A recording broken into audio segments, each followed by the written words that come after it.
நானும் உங்களை மாதிரி தான் நிறையா வாட்டி மனுஷங்களை நம்பி நம்பி ஏமாந்துருக்கிறேன்.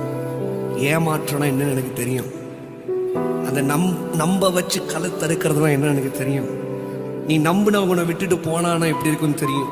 நீ எதிர்பார்த்த காரியம் அந்த மனுஷங்க உங்களுக்கு செய்கிறேன்னு சொல்லிட்டு செய்யாமல் இருந்தானே எப்படி எனக்கு தெரியும். ஆனால் ஊழியத்தின புதுசில் அவங்க என்ன உயர்த்துவாங்க, அவங்க என்ன பயன்படுத்துவாங்க, அவங்க என்ன ஆசீர்வதிப்பாங்க, அவங்க என்ன எல்லா காரியத்துலையும் யூஸ் பண்ணுவாங்கன்னு சொல்லிட்டு நிறையா வாட்டி நம்பியிருக்கேன். என்னை எதிர்த்தவங்க தான் அதிகம். ஆமாங்க, உண்மை. உங்களுக்கு தெரியாததா? என்ன என்ன தூசிச்சவங்க தான் அதிகம். அதெல்லாம் பொறுத்து தாண்டி என் ஆண்டுடைய பலத்தில் இன்னைக்கு நிற்கிறேன்னு சொன்னா என் ஆண்டுடைய கிருபை, அவர் என் மேலே வைத்த அன்பு. ஒவ்வொரு வாட்டியும் காலை எழுந்து அந்த அன்பை நினைக்கும் பொழுதெல்லாம் எனக்கு ஏதோ என் வாழ்க்கையில நான் ஏதோ some purpose God has in my life அதை நினைச்சே நான் ஓடுவேன் பாருங்க.